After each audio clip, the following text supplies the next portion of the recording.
Hello, everyone. It's Nico here, and today's thought load is going to be about some money stuff. I'm going to throw a lot of numbers at you, but the message behind the numbers is about equity, is about fairness, and to me, things just don't make sense.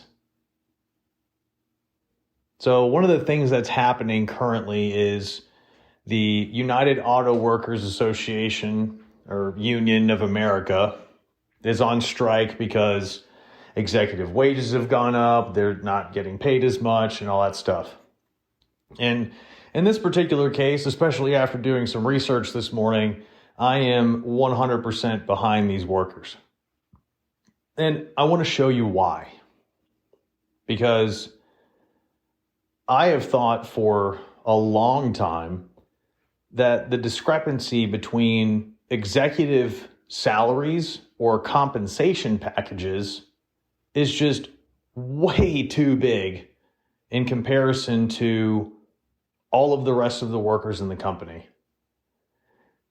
Now, because I know people in those executive positions at different companies, I understand that salaries are some of the biggest, if not the biggest expense when it comes to the operation of a business. And so I get it that they have to manage things in a way so that everyone can still get paid and the business is still profitable and still can be standing.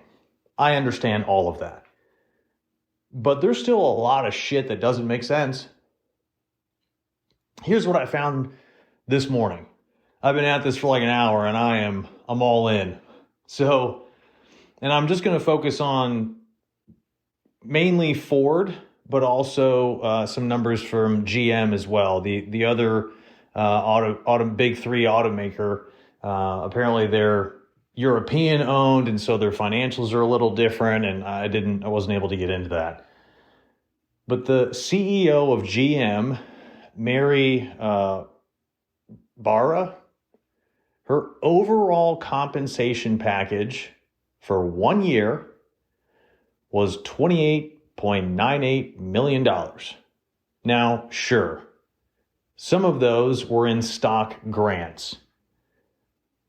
But regardless of how the compensation is given, that is still money that, and I mean, someone needs to correct me if I'm wrong on this one, but that's still money that the company will eventually have to pay to that person or will pay to that person over a period of time. And sure, stocks vest over a period of time.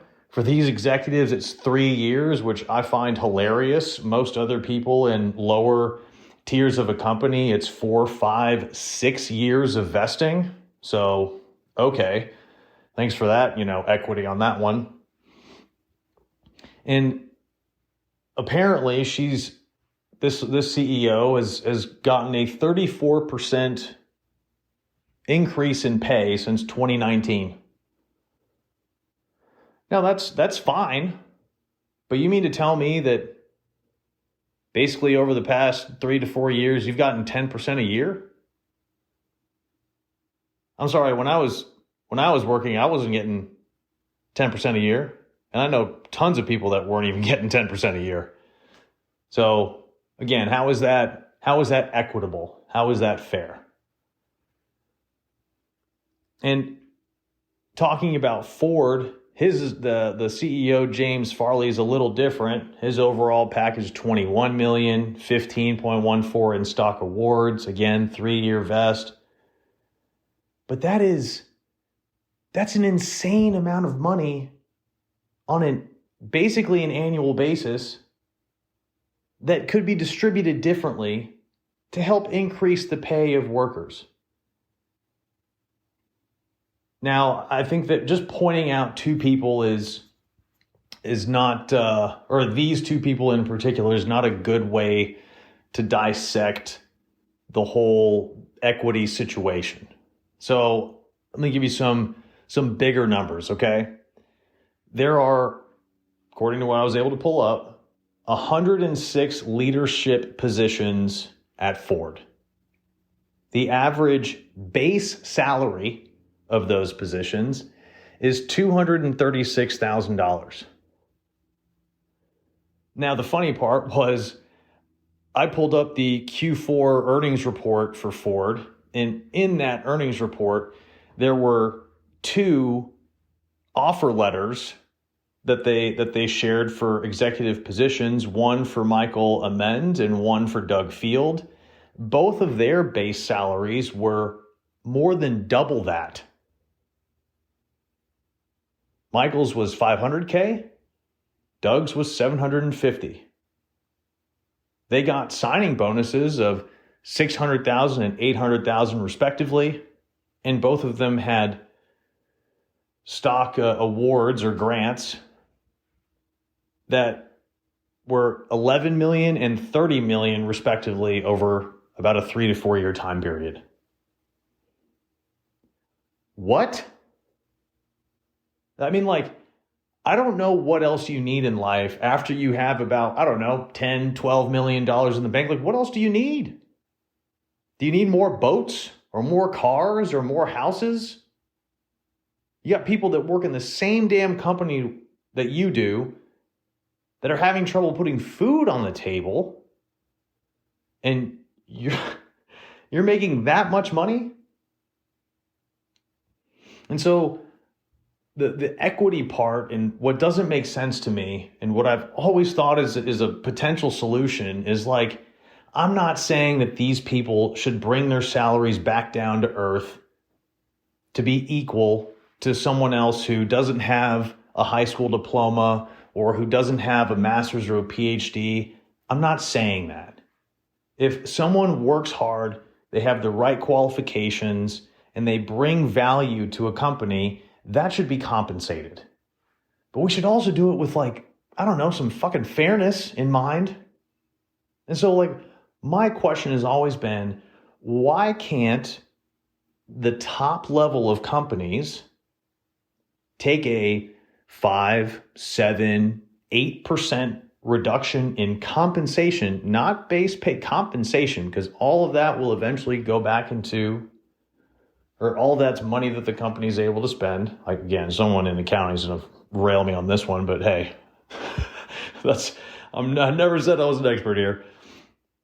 If these guys or this group of people could take an 8% reduction in pay, wouldn't that help raise the salaries of everyone else? Now, I know what you're saying, that sure, there's 106 people in leadership, but there's 150,000 people working in a company. Okay, I understand that as well. But let's just look at this number in particular, okay? Let's look at one person. Let's look at this man, Doug Field. Overall, his compensation was $33 million over 3 years. Now, that's his base salary, signing bonus, and his stocks. Okay, so if he takes 8% of that, 8% is $880,000. You mean to tell me that if every single leader in that company did the exact same thing, that they wouldn't be able to pay their employees more? And listen, here's the stupid part. I understand that for most people in the company, they're not going to see that money. Let's say if leadership did do that, they're not going to be able to spread it out evenly over the entire company. But the people on the ground floor in the factories that are sweating their asses off putting these cars together, they probably deserve it more than people sitting behind a desk that already have a halfway decent salary and don't have any issues when it comes to cost of living. So if the top leaders take a tiny pay cut, less than 10%, which is less than what God asks for, you could give that to the people on the ground floor and probably have them increase their salary by something fairly significant. And again, the true numbers are probably small, right? But the idea here is that these leadership people are making so much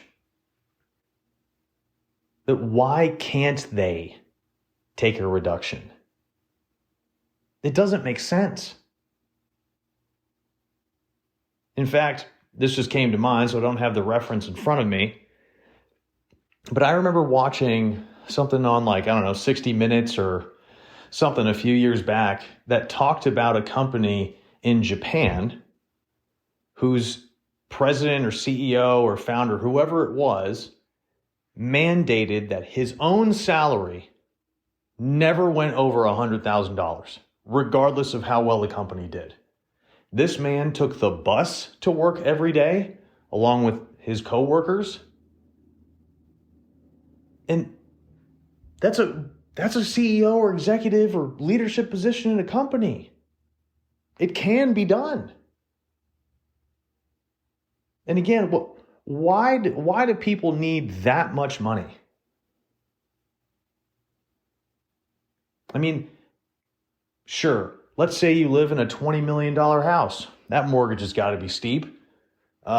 Lifestyle, I guess at that point, you have to keep up with the Joneses. So you have to spend money on that. Probably got vacation houses and nice cars and stuff. Okay. But shit, with these salaries that I just told you about, you could pay off all that shit in 5 years. And then you don't have a house payment. You don't have a car payment. And now what is all that extra money for? Are you spending 10 grand on every single meal that you eat? And the better question is, do you need any of that? When these people die, what is all of that money going to do? Aside from helping their families, which again, I'm all about, what is that going to do? Guys, we're all going to turn into dust. We're all going to end up 6 feet under. We're all going to have headstones, or we're all going to be cremated, or whatever you believe in. And so, aside from all of those assets and that cash, what are they leaving behind? Now, the idea that I'm presenting here is, if leaders wanted to leave behind something else, aside from an excess of money, they wanted to leave behind a legacy and, I don't know, connect with their company and show the people in their company that they respect them, they could take a pay cut. They probably wouldn't even fucking feel it. And everybody else would be so damn happy because they finally would feel appreciated and respected. It blows my mind how these people in top level positions don't want to give any of that away. And maybe they're fighting for a list on the Forbes 100 or a spot on the list. Maybe they're fighting to get to $1 billion. I don't know what it is. But one of the things that I cannot accept in life is I am not going to accept $1 billion if it means that hundreds of thousands of other people suffer in the process. No, absolutely fucking not.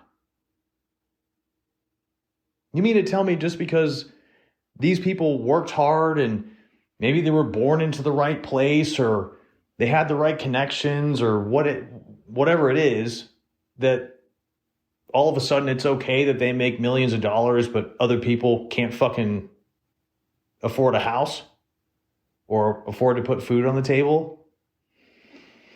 No.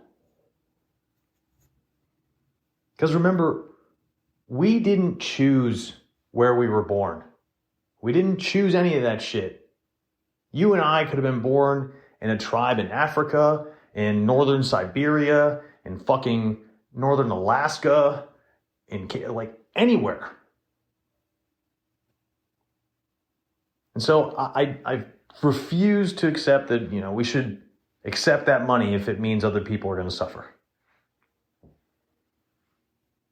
So I've always wanted to share this idea because it seems simple, and I hope that I'm wrong. I hope that it's way more complicated and these guys can't take a pay cut because it would ruin the business. I hope that's what it is. But I have a feeling it's not.